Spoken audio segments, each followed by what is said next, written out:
남편은 매일 밤 저와 잠자리를 함께 했지만 단 한 번도 키스하지 않았습니다.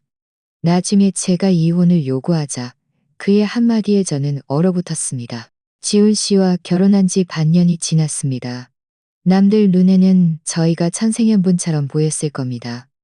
그는 작은 회사를 운영하고 있었고 성격은 온화했으며 저에게도 무척 다정했습니다. 명절이나 기념일에는 늘 선물을 사다 주었고 집안일도 솔선수범해서 나눠 했습니다. 하지만 저 자신만이 알고 있었습니다. 저희 결혼 생활에 알고 있었습니다. 저희 결혼 생활에는 말 못할 응어리가 숨겨져 있다는 것을요. 그 응어리는 바로 잠자리를 함께 할 때 그가 단 한 번도 키스하지 않는다는 것이었습니다. 매일 밤 잠들기 전 그는 다가와 저를 안아주었습니다. 그의 손길은 더없이 부드러웠죠. 하지만 아무리 치밀한 순간에도 그의 입술은 제 입술에 닿지 않았습니다. 처음에는 그가 부끄러워하거나 너무 친밀한 접촉에 익숙하지 않다고 생각했습니다. 저희는 지인의 소개로 만났고 결혼 전에는 몇 번 손을 잡은 것 외에는 그리 친밀하게 지내지 못했으니까요. 두어 번 제가 먼저 다가가 보기도 했습니다. 첫 번째는 결혼 후 석 달째 되던 밤이었습니다. 그가 저를 안고 있을 때 제가 얼굴을 들어 그의 뺨에 키스하려 하자 그는 마침 침대 머리맡에 있는 물컵을 잡으려 몸을 돌려 피했습니다. 그때 마음이 좀 불편했지만 그가 미처 알아차리지 못했을 거라고 스스로를 위로했습니다. 두 번째는 보름 전이었습니다. 그가 기분이 좋아 보일 때를 틈타 뒤에서 그를 안고 그의 직차요. 그의 출근해 하죠. 그의 직차요. 내일 출근해 안고 그의 턱을 기대며 작은 소리로 말했습니다. 말을 마치고는 이불을 들추고 제 등을 보이며 누워버렸습니다. 그날 밤 저는 뒤척이며 잠 못 이루었습니다. 마음속에는 커다란 돌덩이가 얹힌 듯 답답했습니다. 부부 사이에 키스하는 것이 지극히 정상적인 일이 아닌가요? 왜 그는 저와 키스하기를 그토록 거려하는 걸까요? 혹시 저를 좋아하지 않는 걸까요? 하지만 그는 평소 저에게 너무나 잘해주었습니다. 매일 아침 일찍 일어나 아침 식사를 준비해 주었고 밤에는 아무리 늦게 돌아와도 제가 좋아하는 디저트를 꼭 사다 줘야 하는 디저트를 꼭. 지난주 토요일 엄마에게서 전화가 왔습니다. 요즘 어떻게 지내는지 물어보시면서 저희에게 아이를 빨리 가지라고 재촉하셨습니다. 저는 수화기를 든 채 거실에서 TV를 보고 있는 지훈 씨를 바라보며 한참 동안 말을 잇지 못했습니다. 엄마는 전화로 계속 말씀하셨습니다. 지훈 씨는 정말 좋은 남자야. 너는 그 사람한테 잘하고 어리광 부리지 말고 잘 지내야 한다. 어리광 부리지 말고 저는 그저 늙으려 한다. 네 하고 대답하며 저는 그저 알고 잘돼 말고 대답하며 네 하고 대답하며 전화를 끊었습니다. 밤에 잠자리에 들었을 때 그는 평소처럼 다가와 저를 안았습니다. 저는 그의 품에 안겨 작은 소리로 물었습니다. 지훈 씨, 혹시 저 안 좋아하는 거예요? 그는 잠시 멈칫하더니 팔을 더 세게 조여 저를 더욱 확 안았습니다. 말도 안 돼요. 제가 당신을 좋아하지 않으면 왜 당신과 결을 더욱 꽉 안았습니다. 제가 당신을 좋아하지 않으면 왜 당신과 결혼 왜 단 한 번도 저와 키스하지 않아요? 그럼 왜 단 한 번도 저와 키스하지 않아요? 방은 순식간에 어둠에 잠겼습니다. 저는 그의 표정을 볼 수 없었고 그저 그의 심장 소리만 들을 수 있었습니다. 무척 평온해서 거짓말하는 것 같지 않았습니다. 하지만 그럴수록 제 마음은 더욱 괴로웠습니다. 더욱 괴로웠습니다. 저는 몸을 돌려 그에게 등을 보였고 결국 참았던 눈물이 흘러내렸습니다. 걔가 울고 있다는 것을 알아차리고는 팔을 뻗어 저를 안으려 했습니다. 그가 제가 울고 있다는 것을 알아차리고는 팔을 뻗어 저를 안으려 했습니다. 저는 아무 말 없이 이불을 더욱 단단히 끌어당겼습니다. 그날 밤 저희는 그렇게 등을 보인 채 누워 있었고 아무도 더 이상 말을 하지 않았습니다. 다음 날 아침 제가 잠에서 깼을 때 지훈 씨는 이미 침대에 없었습니다. 침실에서 나가보니 그가 부엌에서 아침 식사를 준비하고 있었습니다. 계란 프라이 냄새가 솔솔 풍겨왔죠. 그가 저를 보더니 웃으며 말했습니다. 깼어요? 어서 씻고 와요. 아침 식사고 준비될 거예요. 아침 식사고 준비될 거예요. 그의 얼굴에 어린 미소를 보며 제 마음속의 억울함이 다시 밀려왔습니다. 그는 대체 무슨 생각을 하는 걸까요? 왜 저에게 이렇게 잘해주면서도 키스하기를 꺼려하는 걸까요? 저는 화장실로 가서 거울 속 제 모습을 보았습니다. 눈은 호두처럼 부어 있었습니다. 스스로에게 힘을 북돋아주며 아마 제가 너무 과하게 생각하는 것일 수도 있다고, 어쩌면 그는 그저 감정 표현에 서툴 뿐일 수도 있다고 다독였습니다. 하지만 밤마다 그가 저의 키스를 피하던 모습이 떠오르자 제 마음속 의문은 더욱 깊어졌습니다. 아침 식사 때 그가 제게 죽 한 그릇을 떠주고는 잘 구워진 계란 프라이를 제 그릇에 놓아주었습니다. 많이 먹어요. 오늘 오전에 회의가 있어서 좀 늦게 돌아올 것 같아요. 저는 고개를 숙인 채 작은 소리로 말했습니다. 지훈 씨, 우리 제대로 이야기 좀 할 수 있을까요? 젓가락을 든 그의 손이 잠시 멈칫하더니 이내 고개를 들어 저를 보며 말했습니다. 무슨 이야기를요? 우리 사이에 대한 이야기요. 저는 고개를 들어 그의 눈을 바라보았습니다. 왜 저와 키스하기를 싫어하는지 이야기해요. 그의 얼굴색이 순간 안 좋아지더니 한참을 침묵하다가 말했습니다. 저 할 일이 있어서 먼저 회사에 갈게요. 말을 마치고는 서류 가방을 들고 서둘러 나갔습니다. 아침 식사도 채 마치지 못한 채였습니다. 저는 식탁에 앉아 먹다 남은 아침 식사를 보며 다시 눈물을 흘렸습니다. 정말 어떻게 해야 할지 모르겠습니다. 이런 결혼 생활을 계속해야 할까요? 지훈 씨가 나간 후 저는 식탁에 앉아 한참 동안 멍하니 있었습니다. 그릇 안에 죽은 식었고 한술도 뜨지 못했습니다. 마음속에는 커다란 돌덩이가 짓누르는 듯했습니다. 저는 휴대폰을 꺼내 한참 동안 주소록을 뒤적이다가 결국 절친 서연이에게 전화를 걸었습니다. 서연이는 제가 어릴 때부터 함께 자란 친구라 어떤 이야기든 다 털어놓을 수 있었습니다. 전화는 두어 번 울리더니 곧 연결되었습니다. 그녀의 털털한 목소리가 들려왔습니다. 여보세요. 지은아? 웬일로 나한테 전화했어? 혹시 지훈 씨가 또 너 속상하게 했어? 제 코끝이 시큰해지더니 눈물이 왈칵 쏟아졌습니다. 하, 서연아, 나 너무 힘들어. 서연이가 제가 우는 소리를 듣자마자 한급히 말했습니다. 저는 눈물을 닦으며 지훈 씨가 단 한 번도 키스하지 않는다는 것과 오늘 아침 제가 이야기하려 하자 그가 회피했다는 이야기를 서연이에게 털어놓았습니다. 서연이는 이야기를 다 듣고 한동안 침묵하더니 말했습니다. 지은아, 혹시 지훈 씨 마음속에 다른 사람이 있을 수 있어? 저는 깜짝 놀라며 황급히 말했습니다. 너밖에 말했습니다. 말도 안 돼. 그는 평소 나한테 잘해주잖아. 남자가 너한테 잘해준다고 해서 진심으로 너를 좋아하는 건 아닐 수도 있어. 책임감 때문이거나 뭔가를 감추고 싶어서 그럴 수도 있고. 생각해봐. 부부 사이에 키스하지 않는다는 게 말이 돼? 그는 가장 기본적인 친밀함조차 너와 나누려 하지 않는데 이게 정상적이라고 생각해? 그녀의 말에 저는 마음이 불안해졌습니다. 작은 소리로 말했습니다.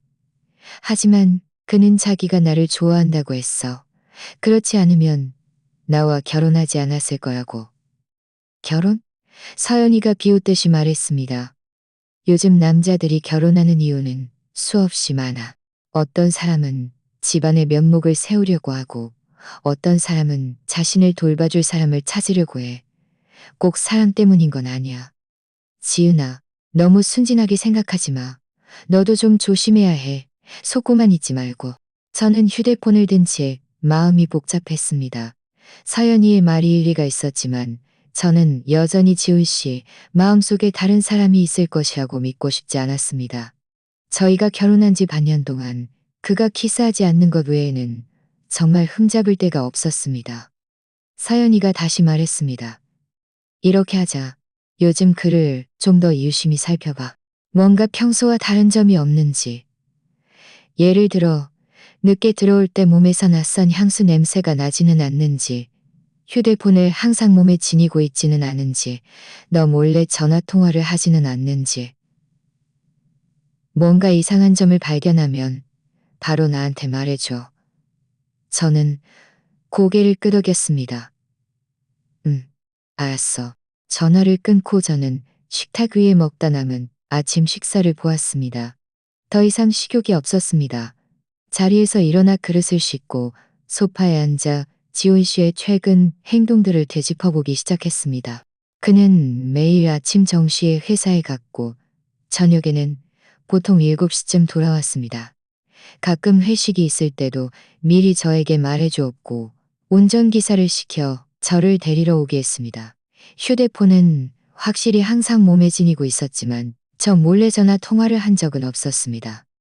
가끔 제가 그의 휴대폰을 보고 싶다고 하면 그는 흔쾌히 보여주었습니다. 몸에서 낯선 향수 냄새가 난 적도 없었고 옷은 모두 제가 즉석 거 없었고 옷은 모두 이렇게 생각해 보니 서연이가 너무 과하게 생각하는 것일 수도 있다는 생각이 다시 들었습니다. 어쩌면 지훈 씨는 정말 감정 표현에 서툴 뿐이거나 말 못할 사정이 있는 것일 수도 있습니다. 하지만 그가 저의 키스를 피하던 모습이 떠오르자 제 마음속 의문은 다시 고개를 들었습니다. 오후에 저는 슈퍼마켓에 물건을 사러 갔습니다. 보석 가게 앞을 지나다가 아주 예쁜 커플 목걸이를 보았습니다. 지훈 씨의 생일이 얼마 남지 않았다는 생각에 가게에 들어가 목걸이 하나를 샀습니다. 그에게 깜짝 선물을 해주면 혹시 그가 기뻐서 솔직하게 이야기해 줄지도 모른다고 생각했습니다. 저녁에 지훈 씨가 돌아왔을 때 저는 목걸이를 건네며 웃으며 말했습니다. 지훈 씨, 생일이 얼마 안 남아서 선물 샀어요. 그는 잠시 멈칫하더니 목걸이를 받아들고 얼굴에 미소를 지었습니다. 고마워요, 지은 씨. 정말 마음에 들어요. 그는 목걸이를 목에 걸었는데 무척 행복해 보였습니다. 저는 이때를 틈타 말했습니다. 할 말이 있어요. 그의 얼굴에 어린 미소가 순간 굳더니 이내 고개를 끄덕였습니다. 알았어요. 저녁 식사 후에 이야기해요. 저녁 식사 내내 저희는 거의 말을 하지 않았고 분위기는 다소 어색했습니다. 저녁 식사를 마치고 그가 그릇을 치우고 소파에 앉아 저를 보며 말했습니다. 무슨 이야기하고 싶어요? 말해봐요. 저는 그의 옆에 앉아 용기를 내어 말했습니다. 지훈 씨, 당신에게 말 못할 사정이 있을 수도 있다는 걸 알아요. 하지만 우리는 부부잖아요. 어떤 일이든 함께 마주할 수 없나요?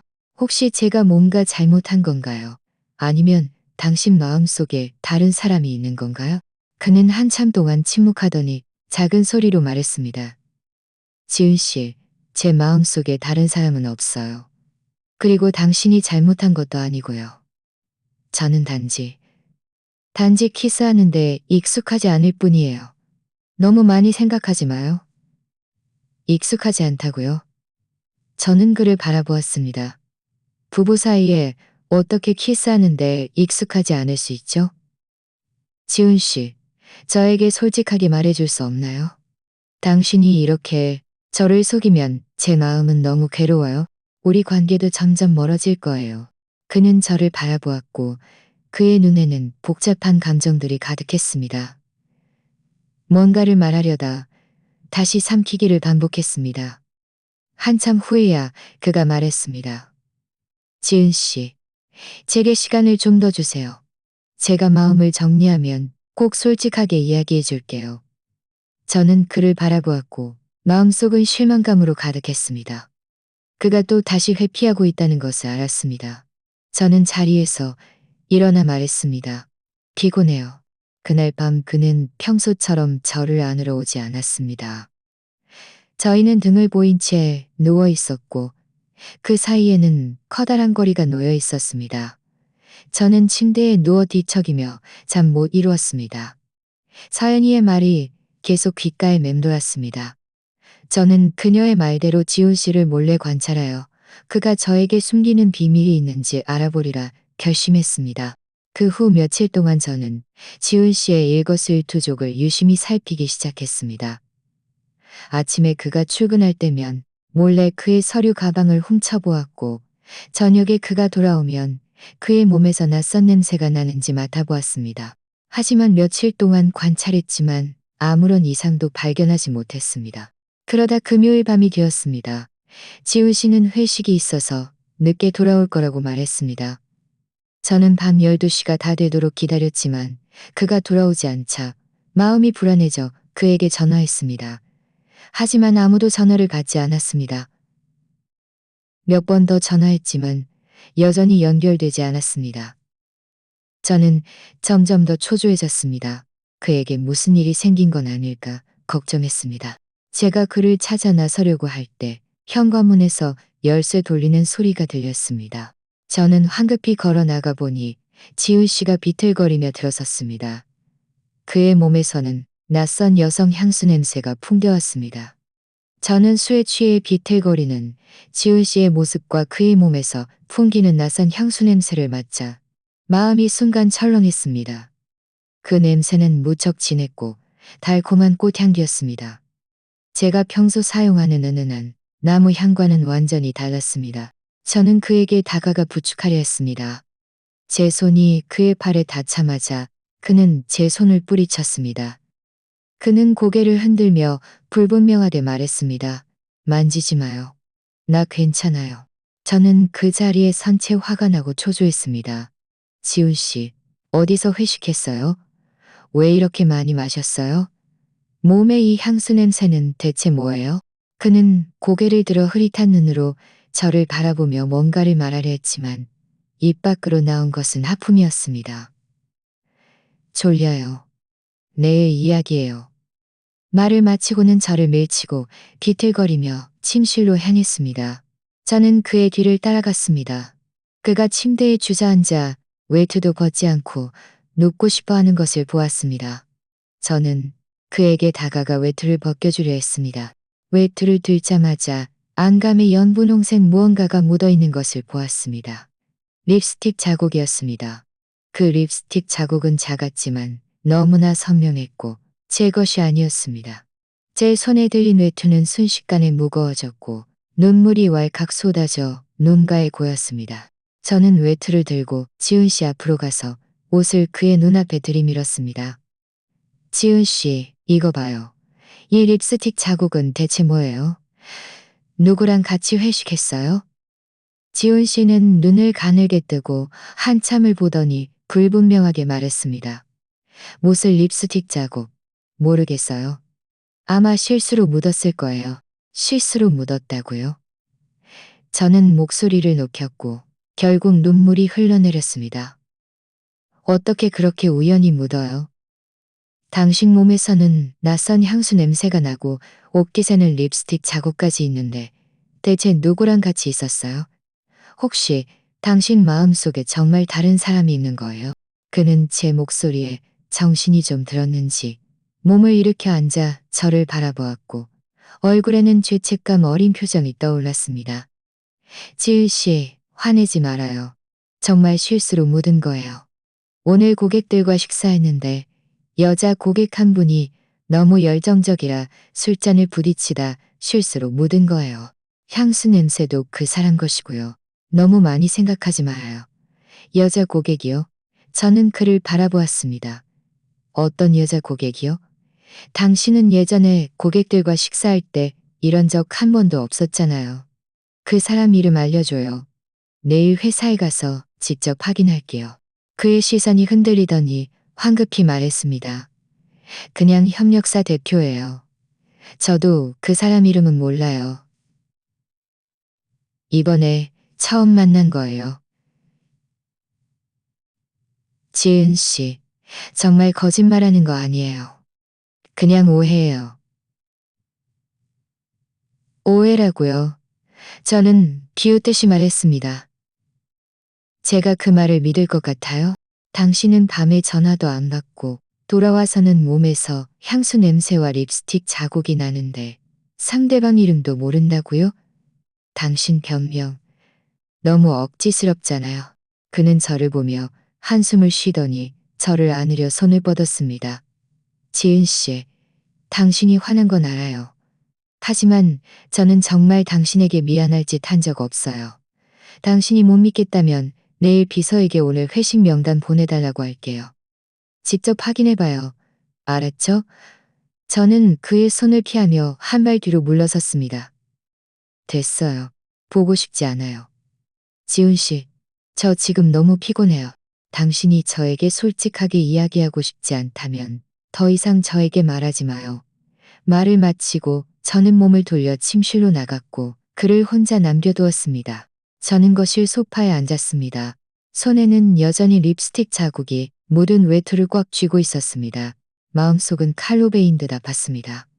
서연이의 말이 다시 귓가에 맴돌았습니다. 그가 마음속에 다른 사람이 있을 수도 있다고 했던 말. 예전에는 믿고 싶지 않았지만 이제는 이 증거가 눈앞에 놓여 있는데 제가 어떻게 자신을 속일 수 있을까요? 얼마나 앉아 있었는지 모릅니다. 침실 문이 갑자기 열렸고 지훈 씨가 나왔습니다. 그는 잠옷으로 갈아입었고 훨씬 정신이 든 모습이었습니다. 그가 제 앞으로 와서 무릎을 꿇고 앉아 저를 보며 말했습니다. 지은 씨, 미안해요. 오늘 당신을 걱정하게 했네요. 당신이 저를 믿지 않는 건 알지매다. 당신이 저를 믿지 않는 건 알지만 저는 정말 당신에게 미안할 짓 한 적 없어요. 그 립스틱 자국은 정말 여자 고객이 술잔을 부딪히다 실수로 묻은 거고 향수 냄새도 향수 냄새도 향수 냄새도 저는 그를 바라보며 화도 나고 억울했습니다. 지훈 씨, 저는 이 일을 꼭 붙잡고 늘어지려는 게 아니에요. 저는 단지 진실을 알고 싶을 뿐이에요. 왜 늘 저에게 숨기는 거죠? 당신이 마음에 찔리는 게 없다면 왜 저와 키스하기를 싫어하는 거죠? 왜 지금 이런 일이 생겼는데도 여전히 솔직하게 말해주려 하지 않는 거죠? 그는 한참 동안 침묵하더니 작은 소리로 말했습니다. 지은 씨, 키스하지 않는 문제에 대해서는 정말 말 못할 사정이 있어요. 제가 말할 수 있을 때가 되면 꼭 당신에게 말해줄게요. 하지만 오늘 일은 정말 거짓말하는 거 아니에요. 다시 한번 저를 믿어줄 수 없겠어요? 저는 그의 진심 어린 눈빛을 보며 망설였습니다. 그는 평소 저에게 그렇게 잘해주었는데 만약 정말 다른 사람이 있다면 왜 저에게 계속 잘해주는 걸까요? 어쩌면 정말 제가 너무 과하게 생각하는 것일 수도 있고 정말 오해일 수도 있습니다. 저는 눈물을 닦고 자리에서 일어섰습니다. 피곤해요. 자고 싶어요. 이 일은 일단 당신을 믿을게요. 하지만 기억해줬으면 좋겠어요. 만약 또다시 이런 일이 생긴다면 우리는 정말 더 이상 할 말이 없을 거예요. 그는 고개를 끄덕이며 황급히 말했습니다. 알았어요. 기억할게요. 앞으로 다시는 당신을 걱정하게 하지 않을 거예요. 그날 밤 저희는 여전히 한 침대에서 잤지만 그 사이에는 아주 먼 거리가 놓여 있었습니다. 저는 뒤척이며 잠 못 이루었고 머릿속에는 온통 그 립스틱 자국과 낯선 향수 냄새뿐이었습니다. 정말 제가 지훈 씨를 다시 믿을 수 있을지 모르겠습니다. 다음 날 아침 제가 잠에서 깼을 때 지훈 씨는 이미 침대에 없었습니다. 침실에서 나가보니 그가 부엌에서 아침 식사를 준비하고 있었습니다. 식탁 위에는 제가 좋아하는 따뜻한 죽과 계란 프라이도 놓여 있었습니다. 그가 저를 보더니 웃으며 말했습니다. 깼어요? 어서 씻고 와요. 아침 식사 곧 준비될 거예요. 아 참, 비서에게 어제 회식 CCTV 영상과 명단을 정리해달라고 했어요. 이따 보내줄 거예요. 아 참, 비서에게 어제 회식 CCTV 영상과 명단을 정리해달라고 했어요. 이따 보내줄 거예요. 저는 아무 말 없이 화장실로 가서 씻었습니다. 아침 식사 때 지훈 씨가 휴대폰을 제게 건넸습니다. 화면에는 비서가 보낸 실시, 이 영상과 명단이 있었습니다. 저는 영상을 클릭해서 보았습니다. 어제 회식에 정말 여자 고객이 있었고 술잔을 부딪힐 때 지훈 씨의 옷깃에 실수로 닿은 것 같았습니다.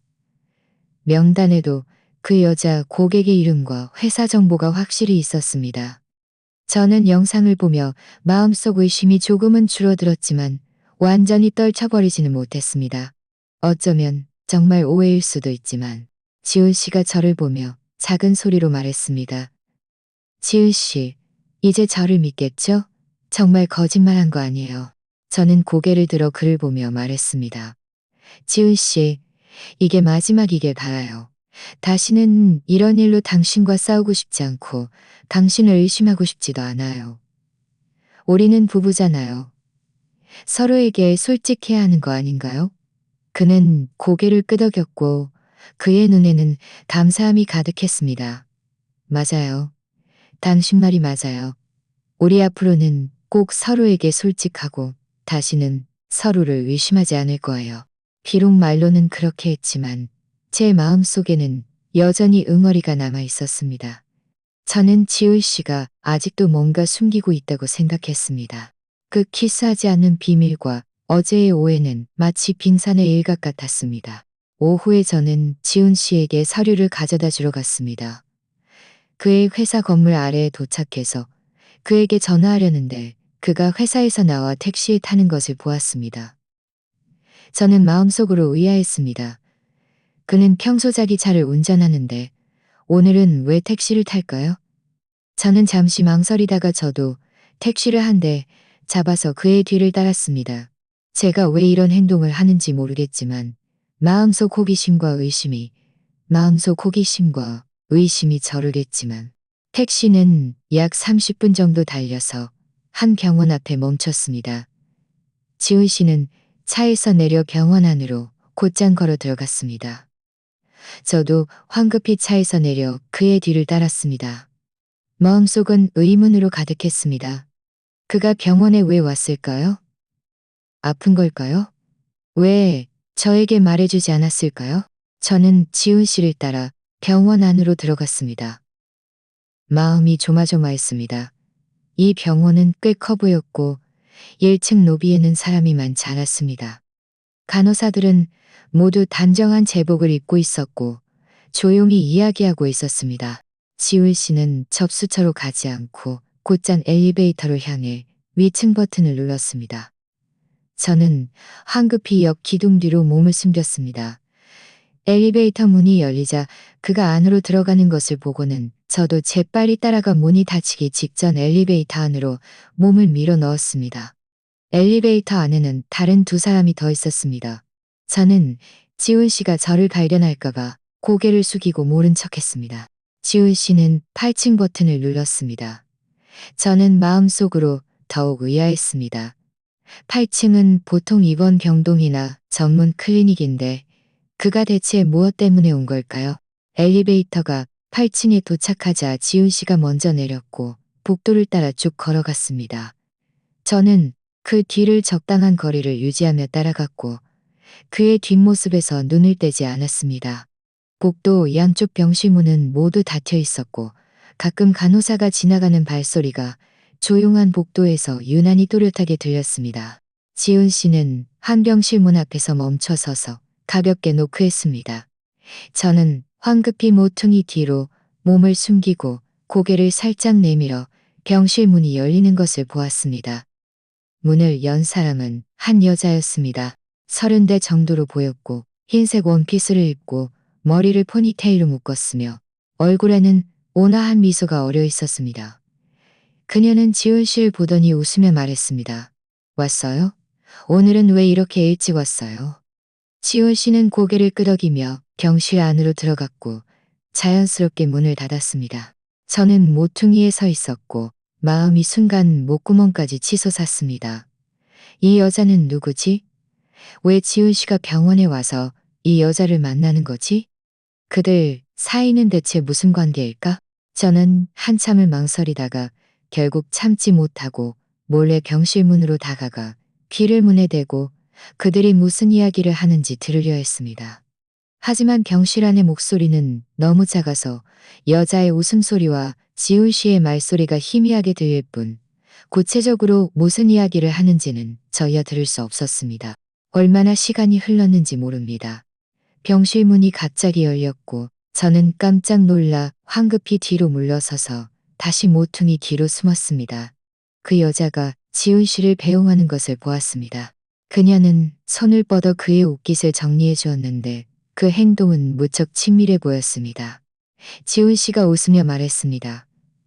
잘 쉬어요. 내일 다시 올게요. 네, 조심해서 가요.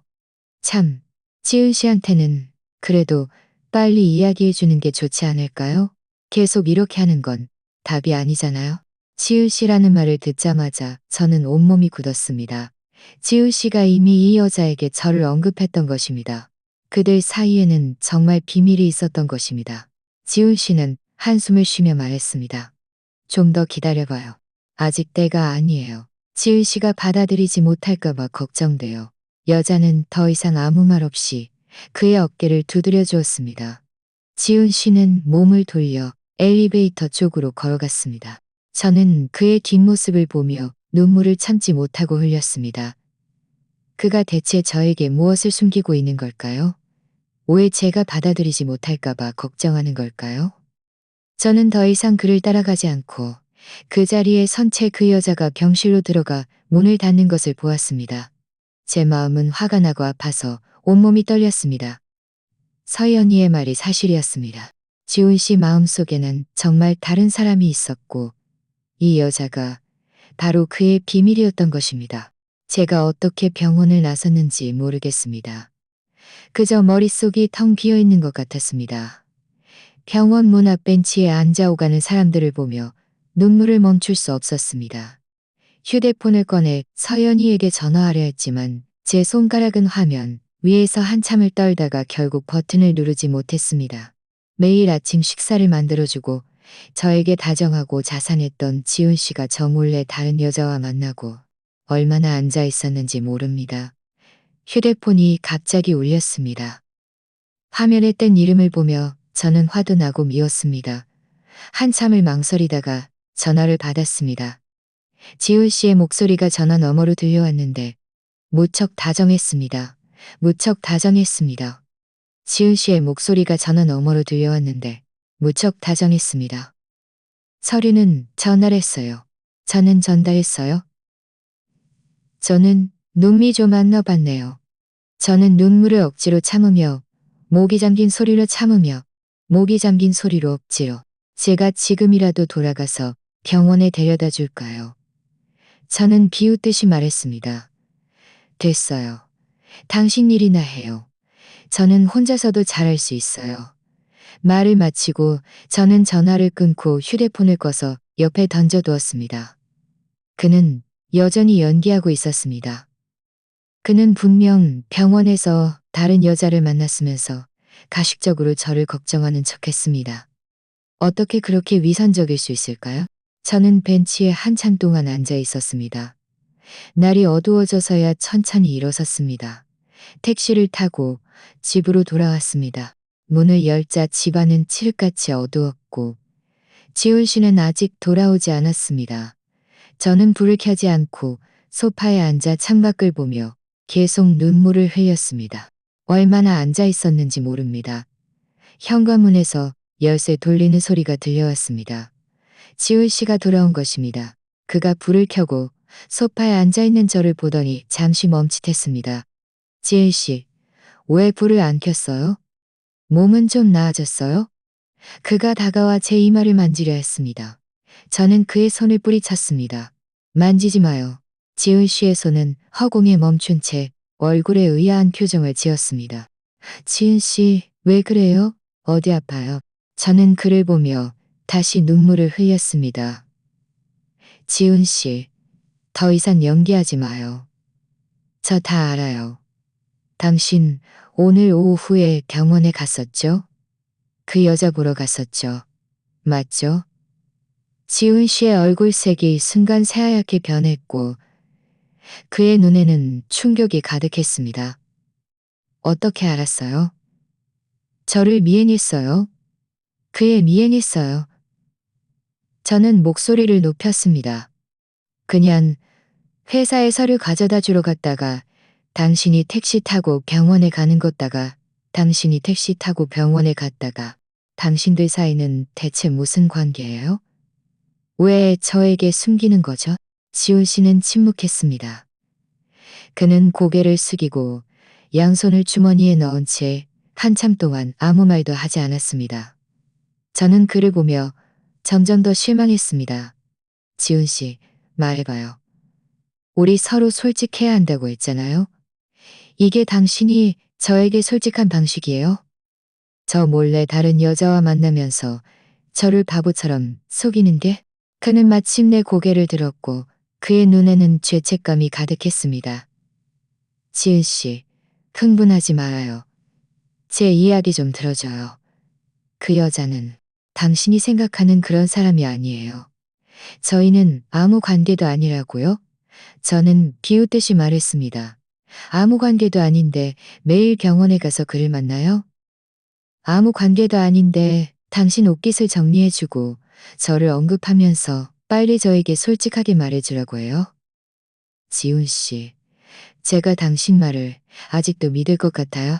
그는 입을 열어 뭔가를 말하려 했지만 결국 아무 말도 하지 못하고 그저 고개를 숙였습니다. 저는 그를 보며 마음이 완전히 식었습니다. 저는 자리에서 일어나 말했습니다. 지훈 씨, 우리 이혼해요. 우리 이혼해요. 이 말이 입 밖으로 나오자 오히려 마음이 후련해졌습니다. 오랫동안 짓눌러왔던 돌더미를 내려놓은 듯했습니다. 하지만 이 말을 들은 지훈 씨의 얼굴색은 순간 더욱 새하얗게 변했습니다. 그는 한 발 앞으로 다가와 제 손을 잡으려 했고 그의 목소리는 떨렸습니다. 지은 씨, 이러지 마요. 우리 잘 지내고 있는데 왜 이혼을 해요? 저는 한 발 뒤로 물러서서 그의 손을 피했고 눈빛은 확고했습니다. 잘 지낸다고요? 지훈 씨, 지금 우리가 이렇게 지내는 게 잘 지내는 거라고 생각해요? 당신은 저 몰래 다른 여자와 만나고 매일 병원에 가서 그를 만나고 저에게 거짓말을 해요. 우리 사이에는 가장 기본적인 신뢰조차 없어요. 이런 결혼 생활이 무슨 의미가 있어요? 그는 이마에 땀방울이 송골송골 맺힐 정도로 초조해하며 양손을 옆구리에 꽉 쥐고 간청하는 목소리로 말했습니다.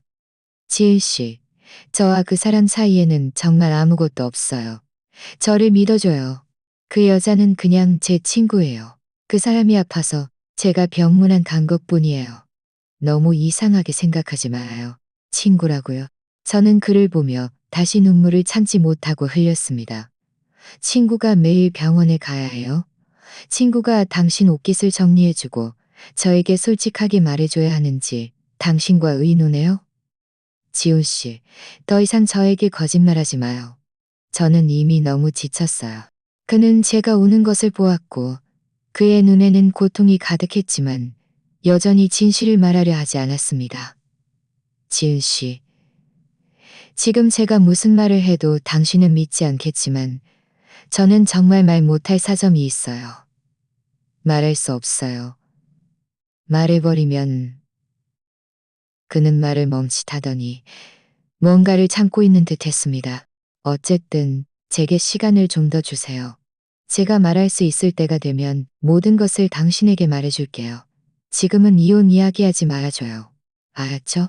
말 못할 사정이라고요? 저는 비웃듯이 말했습니다. 당신의 말 못할 사정이란 게 저 몰래 다른 여자와 만나는 거였군요. 지훈 씨, 저는 당신에게 여러 번 기회를 주었어요. 당신이 저와 키스하지 않는 것부터 당신 몸에서 향수 냄새와 립스틱 자국이 난 것, 그리고 오늘 제가 당신이 그 여자와 함께 있는 것을 본 것까지.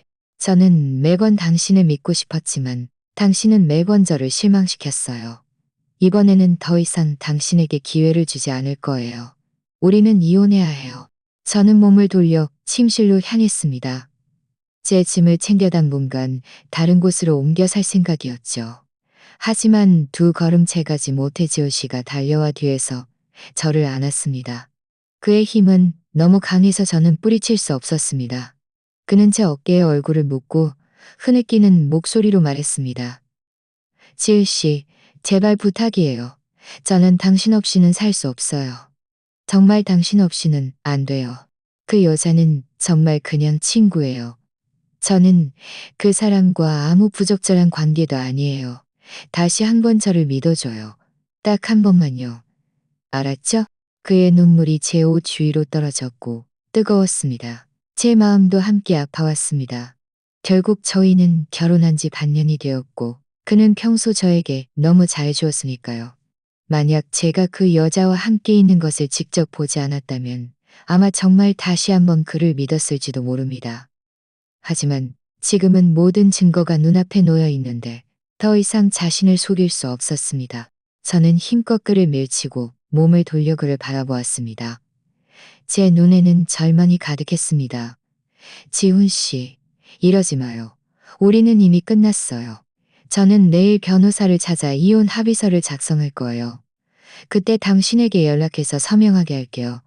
말을 마치고 저는 침실로 들어가 문을 닫고 안에서 잠가버렸습니다. 결국 이 결혼 생활 쏟아부었습니다. 저는 문 뒤에 기대어 문 밖에서 들려오는 지훈 씨의 노크 소리와 간청하는 목소리를 들려오는 지훈 씨의 노크 소리와 간청하는 목소리를 들렸습니다. 하지만 이제는 더 이상 이 관계를 이어갈 수 없었습니다. 문 밖의 노크 소리는 한참 동안 계속되다가 점차 잦아들었습니다. 지훈 씨가 갔을 것이라고 생각했습니다.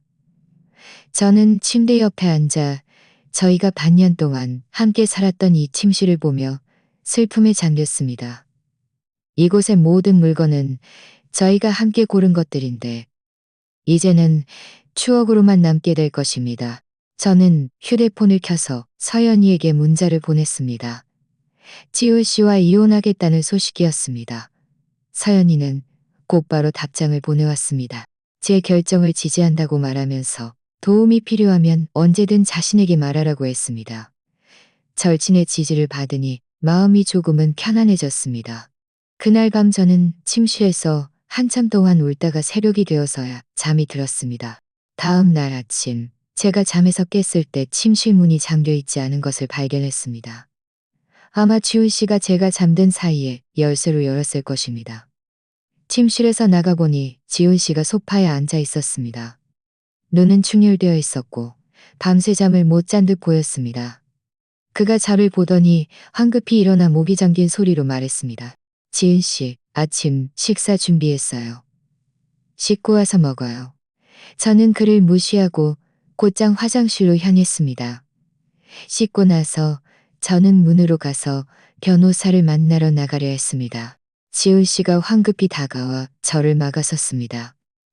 지은 씨, 꼭 이래야만 해요. 제게 시간을 좀 더 줄 수 없나요? 비켜요. 저는 차갑게 말했습니다. 그는 비키지 않고 오히려 문을 가로막았습니다. 지은 씨, 지금 당신이 무척 화난 건 알아요. 하지만 저는 정말 당신과 이혼할 수 없어요. 만약 당신이 꼭 이혼해야 한다면 저는 서명하지 않을 거예요. 당신이 저를 믿어줄 때까지 계속 버틸 거예요. 그가 이렇게 무작정 나올 줄은 몰랐습니다. 저는 더욱 화가 났습니다. 지훈 씨, 저를 강요하지 마요. 억지로 되는 건 없어요. 우리는 이미 감정이 없어요. 당신이 버틴다고 해도 소용없어요. 감정이 있는지 없는지는 당신 혼자서 결정할 수 있는 게 아니에요. 그는 절대 동의하지 않을 거예요. 그의 눈빛은 확고했습니다. 당신과 이혼하지 않을 거예요. 당신과 이혼하지 않을 거예요. 당신이 받고 했습니다. 저는 그를 바라보며 화도 나고 무력했습니다. 그가 정말 서명하지 않는다면 제가 변호사를 찾아도 이혼하는데 아주 오랜 시간이 걸릴 것이라는 것을 알았습니다. 하지만 저는 더 이상 그와 이렇게 시간을 낭비하고 싶지 않았습니다. 그저 이 고통스러운 결혼 생활에서 빨리 벗어나고 싶을 뿐이었습니다. 저희가 팽팽하게 맞서고 있을 때 제 휴대폰이 갑자기 울렸습니다. 꺼내보니 낯선 번호였습니다. 저는 잠시 망설이다가 전화를 받았습니다. 전화 너머로 한 여자의 목소리가 들려왔는데 무척 다정했습니다. 저는 단번에 어제 병원에서 보았던 그 여자라는 것을 알아차렸습니다. 제 심장이 순간 목구멍까지 치솟았습니다. 왜 그가 저에게 전화했을까요? 저는 지훈 씨를 쳐다보았고 그도 깜짝 놀란 듯 보였습니다. 여자가 전화로 말했습니다. 지은 씨 맞으신가요? 저는 김 의사입니다. 지훈 씨에 대해 이야기하고 싶은데 지금 시간 괜찮으신가요? 제 마음은 의문으로 가득했습니다. 그는 의사가 아니었나요? 지훈 씨의 친구가 아니었나요? 왜 지훈 씨에 대해 저와 이야기하고 싶어 하는 걸까요? 저는 지훈 씨를 쳐다보았습니다. 그의 얼굴색은 무척 복잡했고 저를 맞고 싶어 하는 것 같기도 하고 또 뭔가를 망설이는 것 같기도 했습니다. 저는 심호흡을 하고 전화 너머의 김 의사에게 말했습니다. 네, 시간 괜찮습니다. 어디서 만나면 될까요? 김 의사는 저희 집 근처 카페 주소를 알려주었고 지금 그곳에서 저를 기다리고 있다고 했습니다. 저는 전화를 끊고 지훈 씨를 바라보았습니다. 마음속 의문은 점점 더 커졌습니다. 이 김 의사는 대체 누구지? 그는 저에게 무슨 이야기를 하려는 걸까?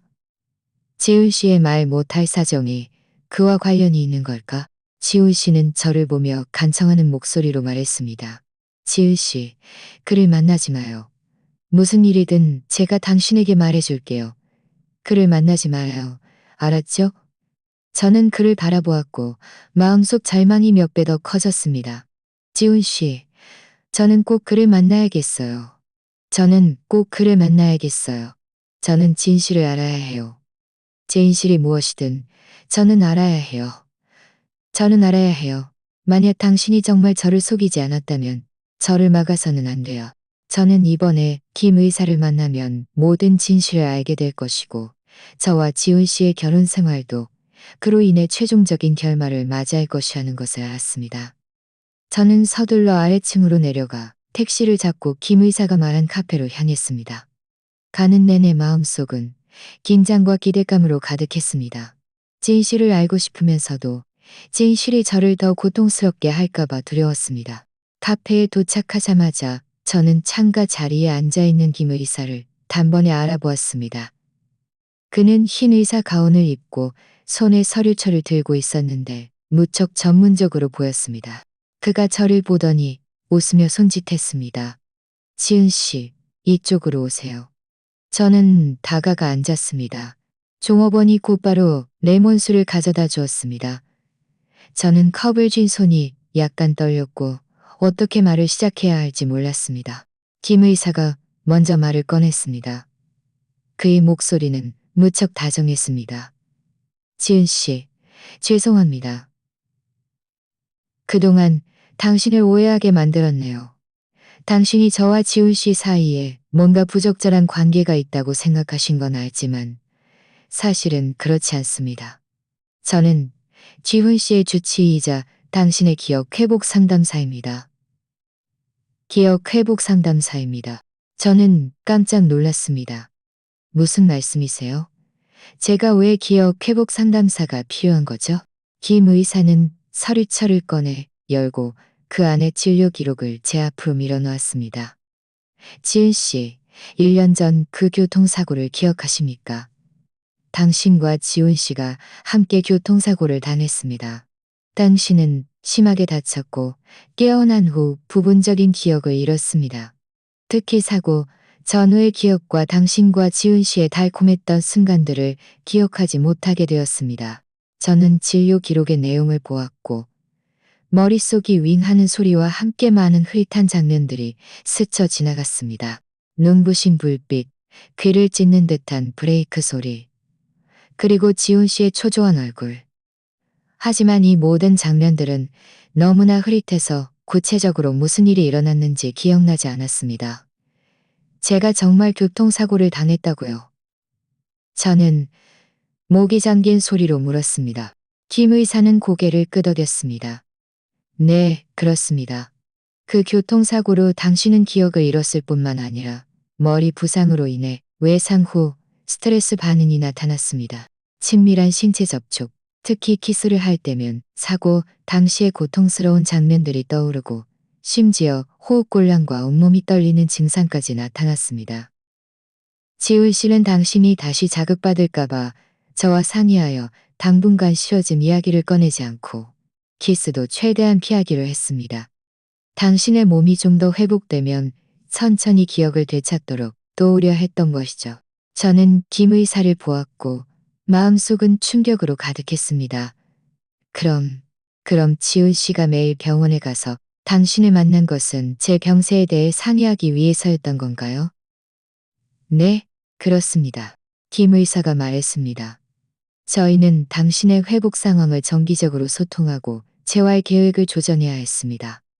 어제 당신이 제가 그의 옷깃을 정리해 주는 것을 본 것은 그의 옷깃에 커피 얼룩이 묻어 있어서 제가 자연스럽게 정리해 준 것뿐입니다. 당신이 오해할 줄은 몰랐네요. 그리고 당신이 말한 향수 냄새와 립스틱 자국은 아마 이전에 그가 저와 함께한 여자 환자를 만나러 갔을 때, 그 환자를 만나러 갔을 때 저는 진료 기록에 있는 진단 결과를 보았고 다시 지훈 씨가 평소 저에게 잘해주던 모습이 떠올랐습니다. 그는 매일 아침 식사를 만들어 주었고 제가 디저트 좋아하는 것을 알아서 아무리 늦어도 꼭 사다 주었습니다. 그는 제가 힘든 일을 하는 것을 절대 허락하지 않았고 제가 지칠까봐 걱정했습니다. 그는 저와 키스하지 않았고 제가 지칠까봐 걱정했습니다. 그는 저와 키스하지 않았지만 늘 다정하게 저를 안아주며 제가 불안해할까봐 걱정했습니다. 눈물이 참지 못하고 흘러내렸습니다. 마음속은 죄책감과 안쓰러움으로 가득했습니다.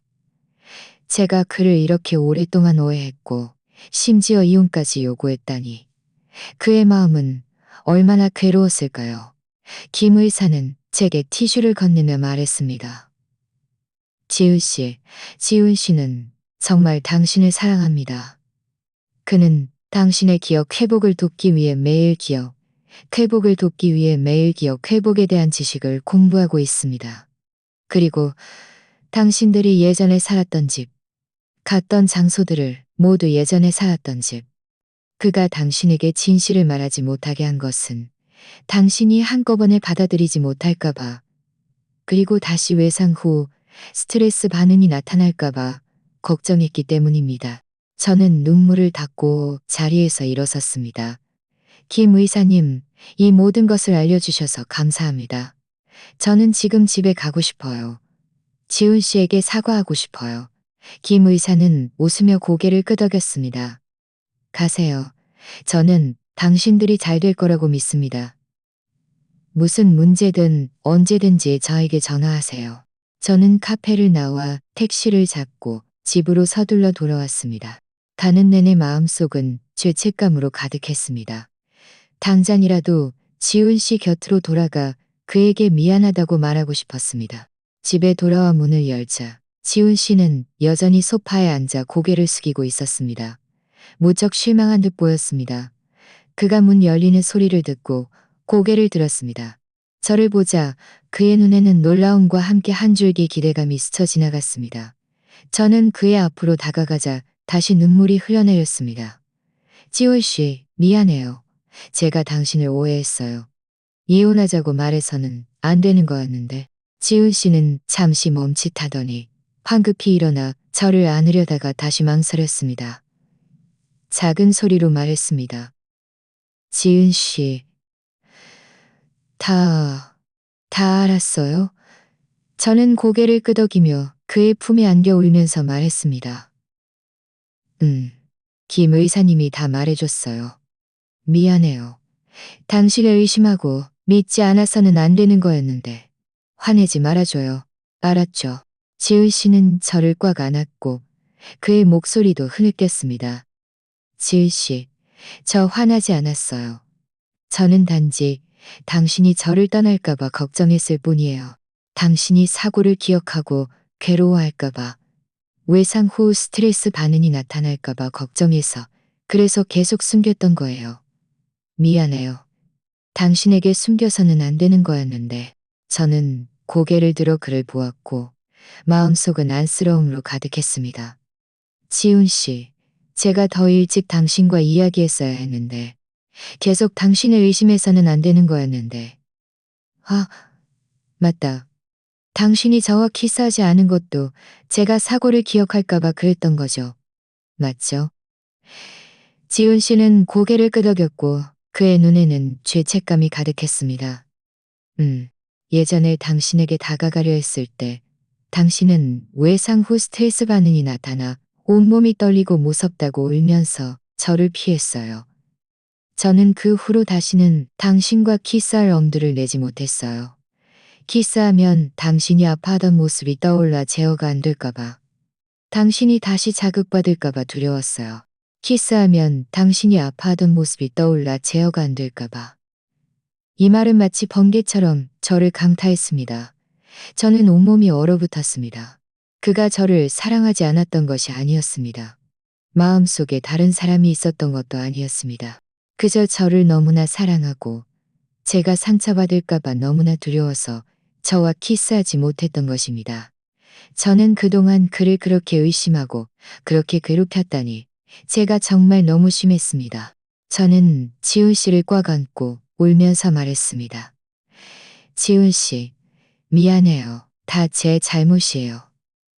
앞으로는 우리 서로 아무것도 숨기지 말아요. 무슨 일이든 우리 함께 마주해요. 알았죠? 지훈 씨는 저를 꽉 안고 힘껏 고개를 끄덕였습니다. 앞으로 우리 모든 일을 함께 마주하고 다시는 헤어지지 말아요. 저는 지훈 씨 품에 안겨 있었고 마음속은 죄책감과 안쓰러움으로 가득했습니다. 제가 그동안 그의 깊은 사랑을 받고 있었다는 것을 저 자신만 몰랐던 것입니다.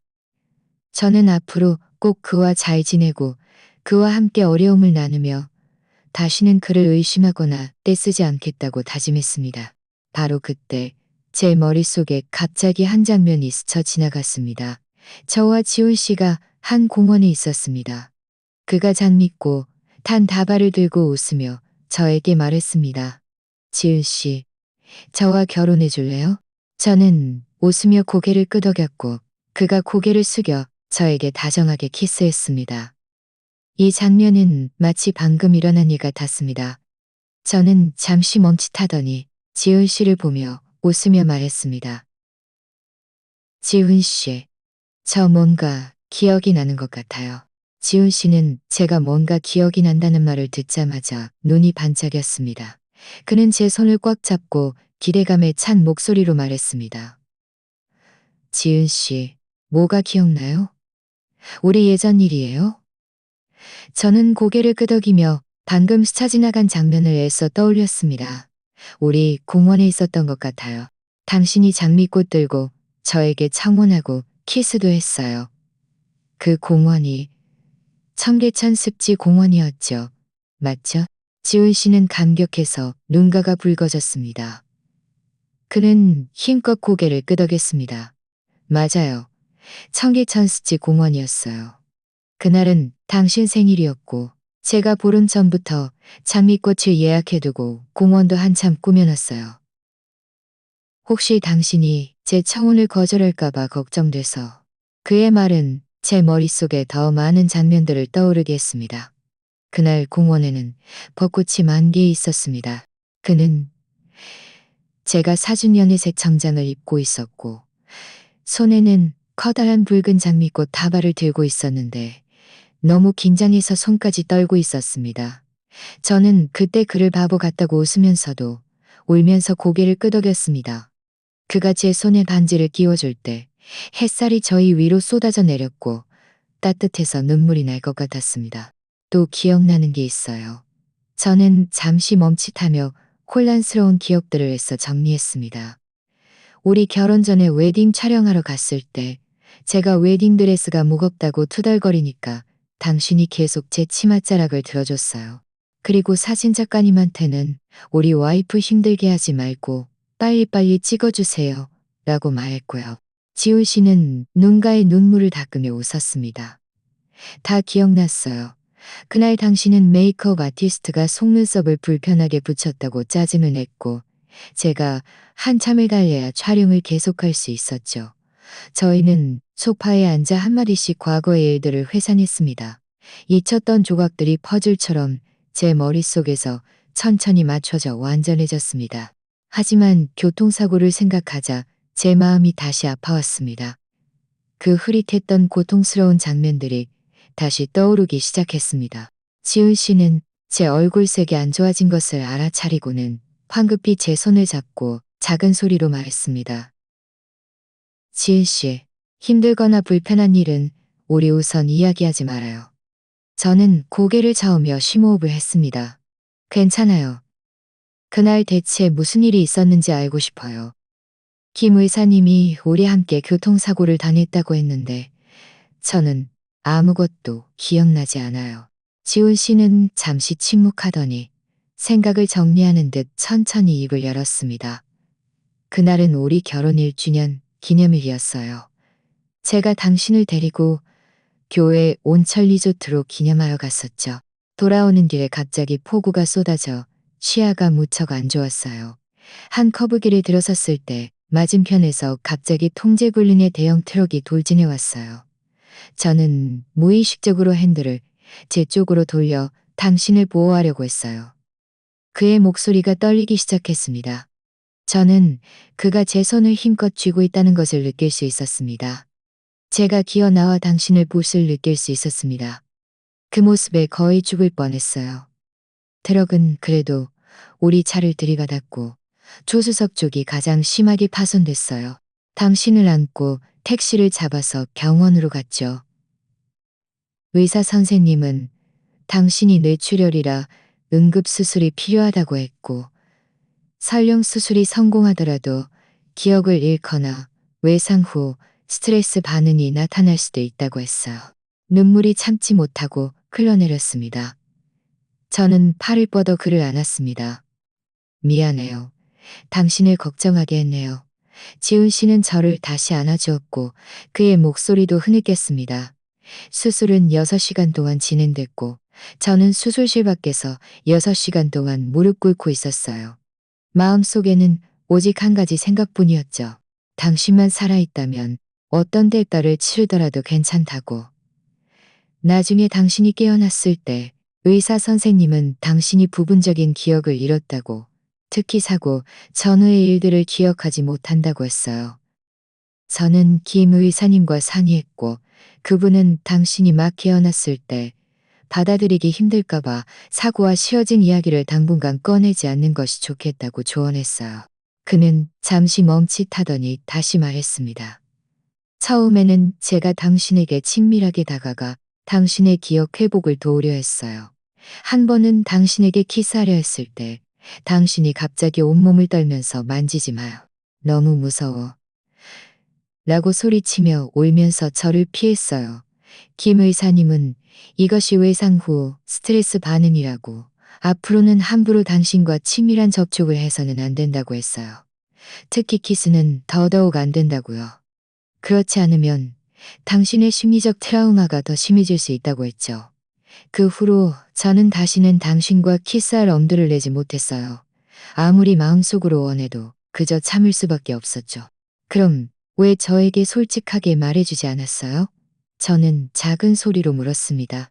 만약 당신이 더 일찍 저에게 말해줬다면 저는 이렇게 오랫동안 당신을 오해하지 않았을 텐데. 지훈 씨는 한숨을 쉬었습니다. 두려웠어요.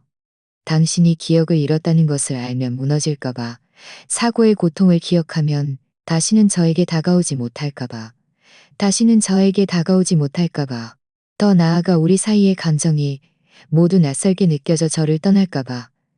김 의사님은 당신 몸이 좀 더 회복되면, 기억이 천천히 스스로 돌아오다면, 저는 그저 당신과 함께 있을 수만 있다면 당신이 저를 오해해도 괜찮다고 생각했어요.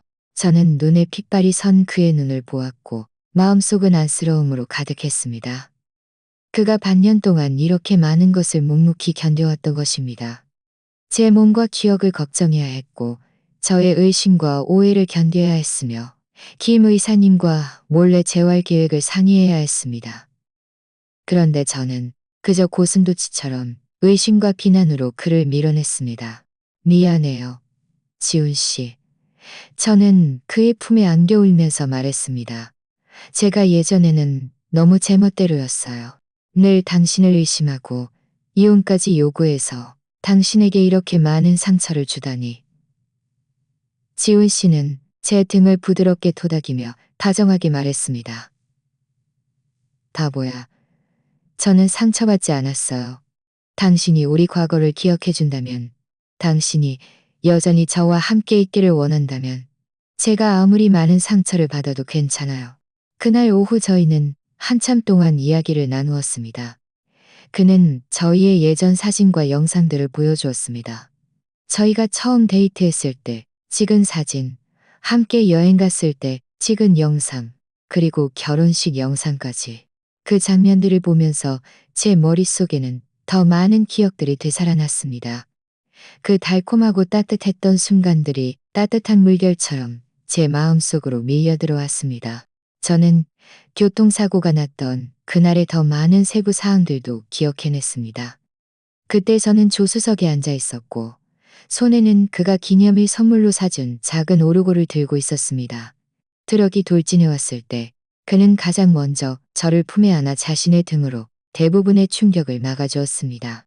제가 의식을 잃기 전 마지막으로 본 것은 피투성이 된 그의 얼굴과 제 이름을 초조하게 부르던 그의 모습이었습니다. 지훈 씨. 저는 그를 보며 진지하게 말했습니다. 저는 이제 모든 것을 기억해요. 교통사고가 났던 그날의 일까지도요. 예전에는 제가 너무 못해서 당신에게 이렇게 많은 고통을 주었네요. 앞으로는 제가 당신과 잘 지내고 다시는 당신에게 떼쓰지 않을 거예요. 지훈 씨는 웃으며 고개를 끄덕였습니다. 그는 손을 뻗어 제 머리카락을 부드럽게 쓰다듬었습니다. 앞으로 우리 다시는 헤어지지 말아요. 저녁 무렵 김 의사님이 저희에게 전화해서 제 기억 회복 상황을 물었습니다. 저는 그에게 모든 것을 기억한다고 말했고 그에게 감사 인사도 전했습니다. 김 의사님은 웃으며 말했습니다. 이 모든 것은 지훈 씨 덕분입니다. 그가 반년 동안 정말 열심히 노력했어요. 매일 저에게 당신의 상황을 보고했고 기억 회복 지식도 꾸준히 공부했습니다. 당신이 이렇게 빨리 회복된 것은 그의 공부했습니다. 전화를 끊고 지훈 씨는 부엌으로 가서 저녁 식사를 준비했습니다. 저는 그의 뒤를 따라가 뒤에서 그를 안았습니다. 그의 몸이 잠시 굳더니 이내 몸을 돌려 조심스럽게 저를 바라보았습니다. 지은 씨, 당신. 저는 웃으며 발뒤꿈치를 들고 그의 뺨에 가볍게 키스했습니다. 이번에는 외상 후 스트레스 반응도 두려움도 없었습니다. 오직 사랑과 안도감만이 가득했습니다. 지훈 씨는 멍하니 있었습니다. 한참 후에야 그가 정신을 차리고 감격해서 저를 안았습니다. 그의 목소리는 떨렸습니다. 지은 씨, 안 무서워요? 저는 고개를 저으며 그의 품에 안겼습니다. 안 무서워요. 당신이 옆에 있으면 저는 아무것도 무섭지 않아요. 그가 조심스럽게 고개를 숙여 제 이마에 가볍게 키스했습니다. 그리고는 눈, 코, 마지막으로 입술에 키스했습니다. 이 키스는 무척 부드러웠지만 사랑과 소중함으로 가득했습니다. 마치 깨지기 쉬운 보물을 다루듯 조심스러웠습니다. 저는 눈을 감고 그의 키스를 느끼며 행복감에 젖었습니다. 가장 좋은 사랑은 순탄한 것이 아니라 오해와 시련을 겪더라도 두 사람이 서로의 손을 굳게 잡고 함께 나아가는 것이라는 것을 알았습니다. 앞으로 어떤 어려움이 닥치더라도 저희는 서로의 손을 굳게 잡고 함께 마주하며 함께 나아갈 것입니다. 영원히요. 지금의 저희는 서로의 동반자가 있고 기억에 보살핌이 있으며 미래에 대한 기대도 있습니다. 저는 저희의 미래가 해변의 석양처럼 따뜻하고 아름다울 것이라고 믿습니다. 다시는 오해와 이별이 없을 것입니다. 오직 행복과 달콤함만이 가득할 것입니다. 자, 오늘 이야기는 여기까지입니다. 시청해 주셔서 감사합니다. 제 채널이 마음에 드신다면 구독을 눌러주세요. 여러분의 행복을 기원합니다.